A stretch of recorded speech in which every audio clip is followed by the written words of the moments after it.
नमस्कार, तुम्ही पाहताय लाईव्ह महाराष्ट्र झोन न्यूज आणि सध्या आपण मोडणीम येथील स्टेशन रोडवरील बँक ऑफ बडोदाच्या ठिकाणी उपस्थित आहोत. खरं तर बँकेच्या असुविधेबद्दल काही सुविधा बँकेकडून ग्राहकांना पुरवल्या जात नसल्याचं RTI म्हणजे माहिती अधिकाराअंतर्गत काही माहिती मागवून घेतलेली होती. आपल्यासोबत ॲडव्होकेट सूरज गायकवाड असणार आहेत. त्यांना काय माहिती प्राप्त झाली आणि वस्तुस्थिती त्यांच्या म्हणण्यानुसार काय आहे हे आपण जाणून घेणार आहोत. स्वागत आहे तुमचं. सांगा काय नेमकी माहिती मागवली होती आणि काय संदर्भ होता. नमस्कार. साधारण एप्रिल महिन्यामध्ये मी काही कामानिमित्त बँकेमध्ये आलो होतो. त्यावेळी तहान लागली म्हणून मी बँकेच्या इथल्या व्यवस्थापकांना पिण्याचं पाणी आहे का असं विचारलं होतं. त्यावेळी त्यांनी पिण्याचं पाणी उपलब्ध नाही असं मला तोंडी उत्तर दिलं होतं. त्याच्यानंतर त्यांना म्हटलं पिण्याचं पाणी नाही, ठीक आहे, मला वॉशरूमला जायचं आहे, तुमच्या इथं वॉशरूम उपलब्ध आहे का? त्यांनी मला सांगितलं नाही. मग मी म्हटलं आता ह्या असं जर गोंधळ असेल, ग्राहकांच्या हक्काच्या सुविधा जर ग्राहकांना मिळणार नसतील तर मी माहितीच्या अधिकाराखाली माहिती मागवली.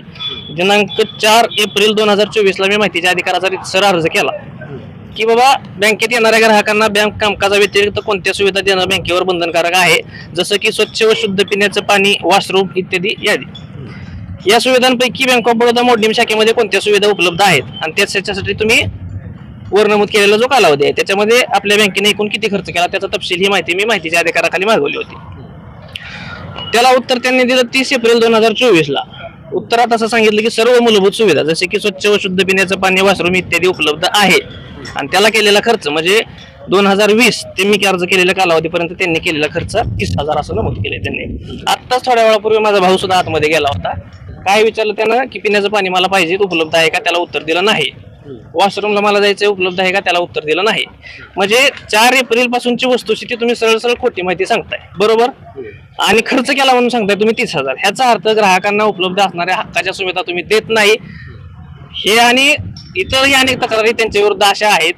उर्मटपणे बोलणे हे जे व्यवस्थापक आहेत ते मागच्या वेळी देखील मला उर्मटपणे उत्तर दिलं होतं.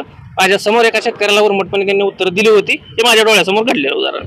आता मला सांगा, जर तुम्ही सरळ सरळ माहितीच्या अधिकारामध्ये खोटी माहिती देत असाल तर तुम्ही आमची फसवणूक करताय. दुसरा मुद्दा, ग्राहकांना उपलब्ध असलेल्या हक्काच्या सुविधा जर तुम्ही देत नाही, हे का आम्हाला ग्राहक न्यायालयामध्ये देखील नुकसान भरपाई जाऊन मागावी लागेल अशा प्रकारे ह्यांच्यावर. आणि तुम्ही मॅनेजर आहात, तुमचं काम आहे इथल्या गोष्टी मॅनेज करणं. तुम्ही जर त्या पदावर राहण्यासाठी सक्षम नसाल तर तुम्ही त्या पदावर राहण्यासाठी सक्षम आहात की नाहीत याचं उत्तर मला देखील लिगल नोटीस पाठवून त्यांना मागावं लागेल आणि त्यांच्या वरिष्ठाकडे मी रितसर तक्रार करून त्यांच्या विरुद्ध कायदेशीर कारवाईची मागणी करणार आहे. आणि ह्या ज्या गोष्टी आहेत लिखित स्वरूपात उपलब्ध असल्यामुळं खोटी माहिती जर त्यांनी दिली असेल, ते जर सिद्ध झालं तर त्यांच्यावर मला गुन्हा दाखल करून जी काही कायदेशीर कारवाईची मागणी मला सक्षम न्यायालयामध्ये करावी लागेल, एवढं माझं म्हणणं. एटीएमच्या बाबतीत देखील यांचं एटीएम त्या आतमध्ये आहे. लोकांना निम्म्या रात्रीचे पैसे लागले तर तुमचं काय एटीएम फोडून आम्ही आतमध्ये जायचं का? बँका फोडून? एटीएमच्या बाबतीत त्यांना कितीतरी वेळा आम्ही विनंती केली तुम्ही बाहेर सोय करा, हे करा. त्याचं उत्तर सरळ सरळ नाही, आमच्या ज्याने होणार नाही असं उत्तर दिलं जातंय. तर ह्या मुद्द्यांवरती देखील कायदेशीर कारवाईची मागणी मी यांच्या वरिष्ठांकडे देखील करणार आहे, लिगल नोटीस देखील पाठवणार आहे आणि सक्षम न्यायालयात, उदाहरणार्थ ग्राहक न्यायालय आणि इकडं फौजदारी न्यायालयामध्ये देखील यांच्या विरुद्ध गुन्हे दाखल मी करण्याची मागणी करणार आहे.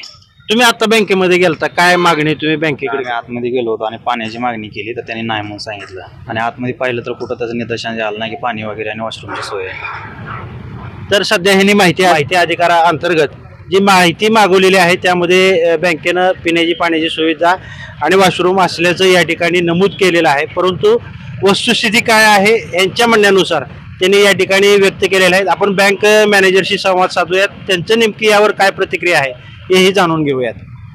तर मोडणीम ब्रँचचे शाखा अधिकारी आपल्यासोबत असणार आहेत. आता ते खरं तर मराठीतून संवाद आपण साधायला त्यांच्याशी थोडंसं अवघड जाणार आहे. आपण हिंदीतून त्यांच्याशी संवाद साधूया. सर, अभी RTI एक्ट के अंतर्गत आपके बैंके के कस्टमर ने अभी जो इन्फॉर्मेशन मंगाई थी उसमें water supply, drinking water supply और वॉशरूम के बारे में उनका कंप्लेंट था. अभी RTI एक्ट में अगर आपके बैंक ने, आपके हेड ब्रांच ने इंफॉर्मेशन दिया है कि वो सब सुविधा बैंक में है, लेकिन RTI एक्ट जिसने मंगाई है उनका कहना है कि ये सुविधा यहाँ पे उपलब्ध नहीं. आप क्या कहेंगे इसके बारे में? हमारे पास ये सारे सुविधा उपलब्ध है. हमारे कस्टमर के लिए हमारा स्पेसिफिकली अलग टॉयलेट भी है और पानी पीने का, शुद्ध पानी पीने की भी सुविधा है. हम भी उधर एक मार्क करके भी रखे हैं कि कस्टमर के लिए ड्रिंकिंग वाटर है, इस करके रखे. उनका ये भी कहना है कि आप सीधी तरह से बात नहीं करते कस्टमर के साथ, चाहे वो फार्मर हो या दूसरा कोई ग्राहक हो, तो आप उनके साथ सीधी बात नहीं करते हैं. नहीं, हम बराबर कस्टमर के साथ अच्छा से व्यवहार करते हैं क्योंकि कस्टमर ही हमारा बैंक का ओनर है, सर्विस हमारा सर्विस सेक्टर है, इसलिए हम कस्टमर की तरफ साथ अच्छा से व्यवहार करते हैं।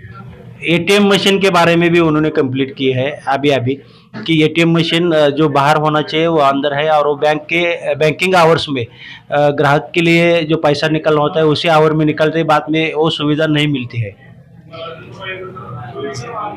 एटीएम एक थेफ्ट अटेम्प्ट के बाद एटीएम को हम अंदर आज पर इंस्ट्रक्शन ऑफ हायर अथॉरिटी इसको हम अंदर रखे हैं। फिलहाल हमारा प्रोसेसिंग चालू है कि हम बैंक के साइड में एक ई लॉबी करके पासबुक प्रिंटर, एटीएम और डिपॉजिट मशीन कैश का तीनों डालने के लिए हमारा प्रोसेसिंग चालू है। ऊपर से परमिशन आने के बाद जब वो प्रेमाइसिस का ये क्या बोलते हैं, प्रेमाइसिस का हम जब रिनोवेशन करेंगे, शिफ्टिंग करेंगे तभी वो हो जाएगा। तर आपल्यासोबत जे बँक ऑफ बडोदाचे मॅनेजर होते त्यांनी आरटीआय ॲक्ट अंतर्गत मागवलेल्या माहितीवर त्यांनी सविस्तर उत्तर दिलेले आहेत। ग्राहकांसाठी पिण्याची पाण्याची सुविधा, वॉशरूम देखील खुला असल्याचं त्यांनी सांगितले, परंतु एटीएम मशीनच्या बाबतीत ज्यावेळेस बिल्डिंग शिफ्टिंग किंवा त्या पद्धतीनं या ठिकाणी ही बिल्डिंग शिफ्ट झाल्यानंतर एटीएम मशीन बाहेरच्या बाजूला बसवण्यात येईल असं ते देखील त्यांनी सांगितलेलं आहे। परंतु आरटीआय ॲक्ट अंतर्गत ज्या ग्राहकांनी ही माहिती मागवलेली आहे त्यांची मात्र या बँकेकडून दिल्या जाणाऱ्या असुविधाबाबत न्यायालयात जाण्याची तयारी असल्याचंही ते बोललेले आहेत। लाईव्ह महाराष्ट्र 2 न्यूजसाठी मी रमेश शिरसट, मोडा निंबे।